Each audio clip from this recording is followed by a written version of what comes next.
नमस्ते। मेरा नाम डॉक्टर सागर भार्गव है। मैं cataract, refractive and glaucoma surgeon हूँ। क्या आप पावर हटाने के लेज़र प्रोसीजर को लेके कंफ्यूज हैं? समझ नहीं आ रहा है कौन सा प्रोसीजर करें? इस वीडियो में हम कुछ जानकारी देंगे जिससे कि आपका कंफ्यूजन दूर हो जाएगा। लेज़र जो होता है, जो पावर ठीक करने का प्रोसीजर होता है, ये 4 प्रकार के टाइप्स होते हैं इसमें। PRK, लासिक, फेम्टोलासिक और स्माइल। अब हम इस प्रेजेंटेशन के थ्रू जानेंगे कि क्या किसमें क्या क्या होता है और किसके क्या क्या बेनिफिट और साइड इफ़ेक्ट्स हैं। बिहार के ये पहला प्रोसीजर था जिसे FDA अप्रूवल मिला 1995 में। उसके बाद 1999 में लासिक को FDA अप्रूवल मिला, फिर 2001 में फेम्टोलासिक और 2016 जो सबसे रिसेंट प्रोसीजर जिसे FDA अप्रूवल मिला है वो स्माइल है। जब हम FDA अप्रूवल की बात करते हैं तो ये तभी मुमकिन होता है जब ये प्रोसीजर के जो ट्रायल्स होते हैं, इसके जो बेनिफिट्स दिखाए जाते हैं ट्रायल में, ये रिस्क को बहुत ज़्यादा तरीके से आउटवे कर जाते हैं, तभी इसे FDA अप्रूवल मिलता है। ये बहुत स्ट्रिक्ट प्रोसेस होता है। इससे पहले कि हम और कुछ डिटेल जानें, पहले जानते हैं कि ब्रीफली ये प्रोसीजर में होता क्या क्या है। तो सबसे पहले हम PRK देखते हैं। PRK में जैसे आप देख रहे हैं, सबसे पहले अल्कोहल 20% एब्सोल्यूट अल्कोहल से कॉर्निया का जो सबसे सुपरफिशियल स्किन होता है और उसको हम लोग एपिथेलियम बोलते हैं, उसको हटाया जाता है और फिर जो एरिया एक्सपोज होता है, जो एरिया बाहर निकलता है, उसको उसमें लेज़र किया जाता है जिससे कि पावर करेक्शन होता है। ये कंप्लीट होने के बाद क्योंकि कॉर्निया का एरिया रॉ हो गया है तो इसलिए उसको कवर कर देते हैं एक बैंडेज कॉन्टैक्ट लेंस के थ्रू। ये एक स्पेशलाइज लेंस है जो आंखों में रहती है करीब 3 से 5 दिन के लिए, और इसके बाद पेशेंट को फॉलोअप करते हैं और जैसे वो घाव भर जाता है तो उसको लेंस को निकाल दिया जाता है।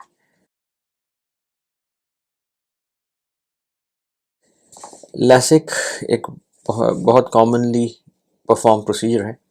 इसमें एक एक रिंग लगाया जाता है कॉर्निया के आसपास और एक माइक्रोकेराटोम जिसके अंदर एक ब्लेड होता है, ये कॉर्निया के ऊपर चलाया जाता है और एक उससे एक फ्लैप बन जाता है। जैसे अभी आपने ये फ्लैप देखा, इस फ्लैप को साइड में किया जाता है और फिर जो कॉर्निया बेड है उसमें एक लेज़र का ट्रीटमेंट किया जाता है और फिर फ्लैप को वापस रख दिया जाता है। इस तरह से प्रोसेस कंप्लीट हो जाता है।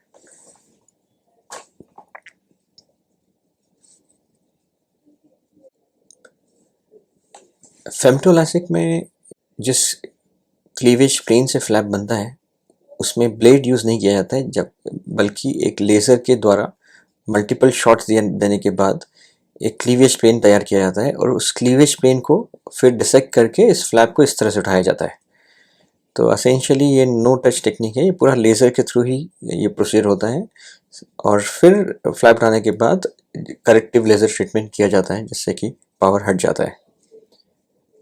फिर फ्लैप को हम लोग वापस रख देते हैं।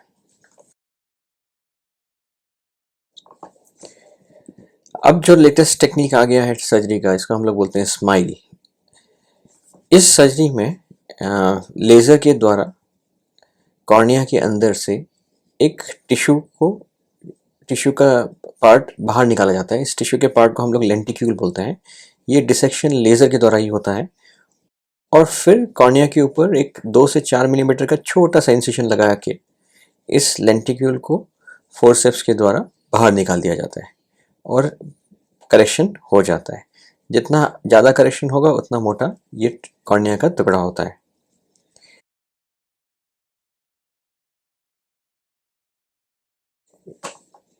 अब समझते हैं कि किस रेंज में हम लोग कौन सा ट्रीटमेंट कर सकते हैं।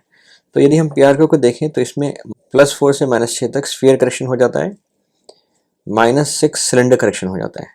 लासिक और फेम्टोलासिक में -10 से लेकर +4 तक स्फीयर करेक्शन होता है और -6 तक सिलेंड्रिकल करेक्शन हो जाता है। जबकि स्माइल में जो स्फीयर करेक्शन होता है वो -10 तक होता है और सिलेंड्रिकल करेक्शन -5 में होता है। स्माइल में अभी तक प्लस पावर का करेक्शन का ट्रीटमेंट नहीं आया है। अब जब हम लोग प्रोसीजर डिसाइड करते हैं तो उसमें इम्पॉर्टेंट चीज़ है कि पेशेंट का कॉर्नियल थिकनेस कितना है। तो लासिक, फेमटोलासिक और स्माइल तीनों में ही कॉर्नियल थिकनेस 500 के ऊपर होना चाहिए, जबकि पीआरके 470 के ऊपर हम लोग कर सकते हैं। इसको अलग तरीके से यदि हम समझाएं तो जिन लोगों का कॉर्निया पतला है उनमें पीआरके ही एक पॉसिबिलिटी है प्रोसीजर के लिए। जैसा कि अभी हमने वीडियोस में देखा कि सिर्फ लासिक ही एक ऐसा प्रोसीजर है जिसमें ब्लेड का जरूरत होता है, बाकी तीनों प्रोसीजर में ब्लेड का कोई रोल नहीं है। फ्लैप जो क्रिएशन हमने देखा है ये सिर्फ लासिक और फेमटोलासिक में होता है, जबकि पीआरके और स्माइल में फ्लैप नहीं होता है। यदि हम साइज का बात करें, इंसिशन के साइज का, कॉर्निया में कितना बड़ा कट लगता है, तो लासिक और फेमटोलासिक में करीब 20 मिलीमीटर का कट लगता है, जबकि स्माइल जो कि लेटेस्ट टेक्नोलॉजी है, जो एक लेटेस्ट इनोवेशन है, ये इसमें सिर्फ 2 से 4 मिलीमीटर का इंसिशन लगता है। ये फोटोग्राफ हमें वही दिखा रहा है, लासिक में 20 मिलीमीटर का इंसिशन और स्माइल में 2 से 4 मिलीमीटर का इंसिशन लगता है। अब यदि हम प्रोसीजर में कॉम्प्लिकेशन की बात करें, ऑपरेशन के समय होने वाले कॉम्प्लिकेशन, तो पीआरके में ये बिल्कुल नहीं होते हैं, जबकि लासिक और फेमटोलासिक में फ्लैप रिलेटेड प्रॉब्लम्स हो सकते हैं। दूसरी बात होता है कि फेमटोलासिक में और स्माइल में दोनों में ही एक सक्शन एक्टिवेट होता है, जिसके बाद ये लेज़र ट्रीटमेंट दिया जाता है। तो कभी कभी यदि सक्शन लॉस हो जाता है तो ट्रीटमेंट में प्रॉब्लम आ सकता है। तो ये एक इंट्रा ऑपरेटिव प्रॉब्लम इस तरह से ये फेमटोलासिक और स्माइल में हो सकती है। तो ये अभी हम देख रहे हैं कि लासिक में फ्लैप रिलेटेड प्रॉब्लम्स पहले बहुत होती थी, अब ये 1% से कम हो गया है इसका इंसिडेंस। तो लेफ्ट साइड में आप देख रहे हैं कि एक होल हो गया है फ्लैप में, इसको हम लोग बटन होल बोलते हैं, या कभी कभी फ्लैप पूरी तरह से अपनी कॉर्निया से हट जाता है, इसको हम लोग फ्री कैप बोलते हैं। तो कई बार ये केसेस को इसी स्टेज पे हमको रोक देना पड़ता है और फिर 3 से 6 महीने के बाद सेकेंड प्रोसीजर करके इसको कंप्लीट करना पड़ता है। फेमटोलासिक में फ्लैप रिलेटेड प्रॉब्लम्स कम होते हैं क्योंकि ये ज़्यादा कंट्रोल किया हुआ प्रोसीजर होता है। बट यदि सक्शन लॉस हो जाए, जैसे कि हमने अभी डिस्कस किया, ये स्माइल का प्रोसीजर है, इसमें कभी कभी अर्ली स्टेज में सक्शन लॉस हो जाता है। तो जैसे कि इस प्रोसीजर में देख रहे हैं, ये देखिए ये आँख हिल गई है, तो दिस अ सक्शन लॉस। तो इस केस को यूजुअली फिर फेमटोलासिक में कन्वर्ट करना पड़ता है। यदि हम इस पॉइंट को देखें कि कितने केसेस में प्रोसीजर का अबॉन्डन करना पड़ता है, तो पीआरके में बिल्कुल ये पॉसिबिलिटी नहीं है, जबकि लासिक, फेमटोलासिक में ये इसका चांसेस हैं यदि फ्लैप में कोई मेजर प्रॉब्लम डिटेक्ट करते हैं हम लोग ऑन टेबल। स्माइल में भी इसका होने का चांस काफ़ी कम है। यदि हम पेशेंट का कोऑपरेशन का बात करें इन चारों प्रोसीजर्स में, तो पीआरके में सबसे कम कोऑपरेशन का जरूरत होता है, लासिक में भी थोड़ा बहुत कोऑपरेशन का जरूरत होता है, बट फेमटोलासिक और स्माइल लासिक में कोऑपरेशन, पेशेंट का कोऑपरेशन कंसंट्रेशन का बहुत ज़्यादा जरूरत होता है, क्योंकि लेज़र का एप्लीकेशन करने के लिए सक्शन जब लगता है 20 से 25 सेकंड के लिए, उस समय पेशेंट को एकदम स्थिर रहने का जरूरत है। पेशेंट यदि आँख हिला देंगे तो सक्शन लॉस हो जाएगा और ट्रीटमेंट प्रॉपर नहीं हो पाएगा। अब पोस्ट ऑपरेटिव कंडीशन की बात करते हैं, तो पोस्ट ऑप पीरियड में पेशेंट का डिस्कम्फर्ट कौन से प्रोसीजर में ज़्यादा होता है, तो उसका आंसर है पीआरके। पीआरके में करीब 2 से 3 दिन तक पेशेंट को आँख में बहुत तकलीफ होती है, जैसे कि पेन होना, आँख में से पानी आना, आँख का पलक फूल जाना, इस तरह का प्रॉब्लम्स पीआरके में पहले 2 से 3 होते हैं, जबकि लासिक, फेमटोलासिक और स्माइल में इस तरह का कोई इशू नहीं होता है। जहाँ तक हम विजन इंप्रूवमेंट की बात करें, तो लासिक और फेमटोलासिक में एकदम अगले दिन से ही पेशेंट अच्छा देखने लग जाते हैं। स्माइल में करीब 1 से 7 दिन लग जाता है इम्प्रूवमेंट होने में, जबकि पीआरके में इम्प्रूवमेंट में टाइम लगता है। पेशेंट्स का विजन स्टेबल होते होते 2 से 4 सप्ताह लग जाता है। ड्राइनेस एक बहुत कॉमन प्रॉब्लम है after any form of refractive procedure. ये सबसे ज़्यादा लासिक और फेमटोलासिक में होता है। इसका मेन कारण है कि क्योंकि इसमें इंसिशन दिया जाता है, कॉर्निया को कट किया जाता है, तो कॉर्निया के नर्व्स करस्पॉन्डिंगली कट हो जाते हैं, जिसकी वजह से ड्राइनेस आता है। स्माइल में कट कम है और पीआरके में भी कट नहीं है, तो उसमें ड्राइनेस होने का चांसेस थोड़ा कम है। यदि हम पोस्ट ऑपरेटिव इश्यूज़ की बात करें, तो सबसे बड़ी चिंता होती है कि कभी आँख में चोट लग जाएगी तो क्या होगा।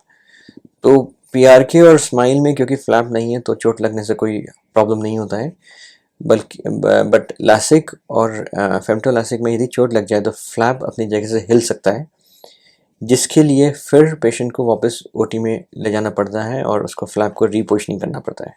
यदि हम आउटडोर स्पोर्ट्स की बात करें, कुछ लोग स्पोर्ट्स बहुत खेलते हैं, स्पोर्ट्स में बहुत इंटरेस्ट रखते हैं, तो जल्दी से जल्दी वापस स्पोर्ट्स में आप स्माइल और पीआरके में आ सकते हैं, बिकॉज उसमें इंजरी का डर नहीं होता है। जबकि लैसिक और फेमटोलैसिक में ये सजेशन होता है कि आप एटलीस्ट 2 वीक्स तक बहुत स्ट्रेनियस एक्टिविटीज़ ना करें।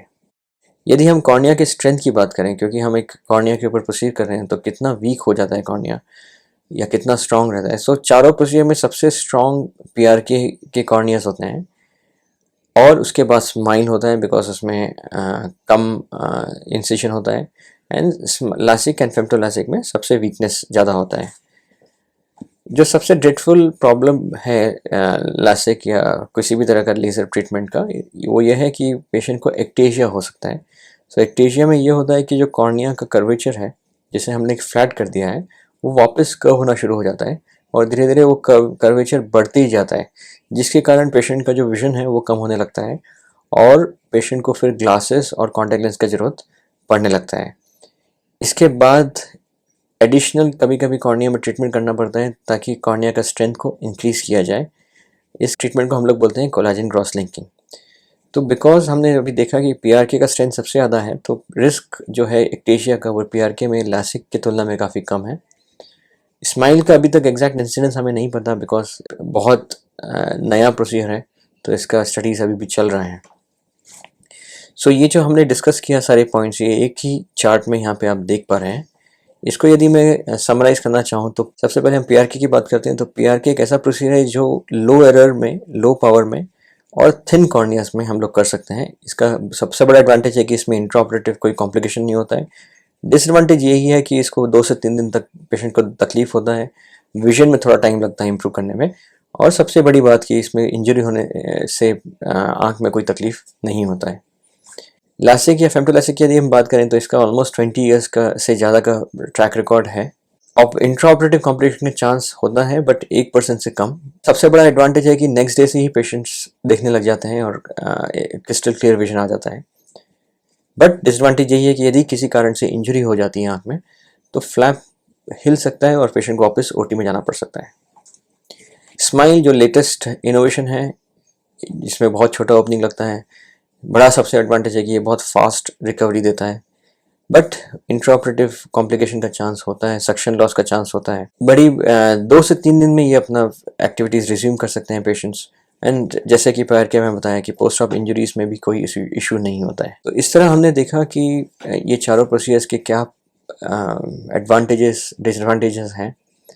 तो मैं होप करता हूँ कि आपको सारे पॉइंट्स क्लियर हुए होंगे और आप एक इन्फॉर्म डिसीजन ले सकते हैं अपने प्रोसीजर के बारे में कि क्या आपके आई के लिए सूटेबल है और क्या आपकी लाइफस्टाइल में सूट करता है। आपको फिर भी यदि कोई क्वेश्चन है तो आप नीचे क्वेश्चन बॉक्स में पूछ सकते हैं हमसे, हम डेफिनेटली रिप्लाई करेंगे। Thank you very much.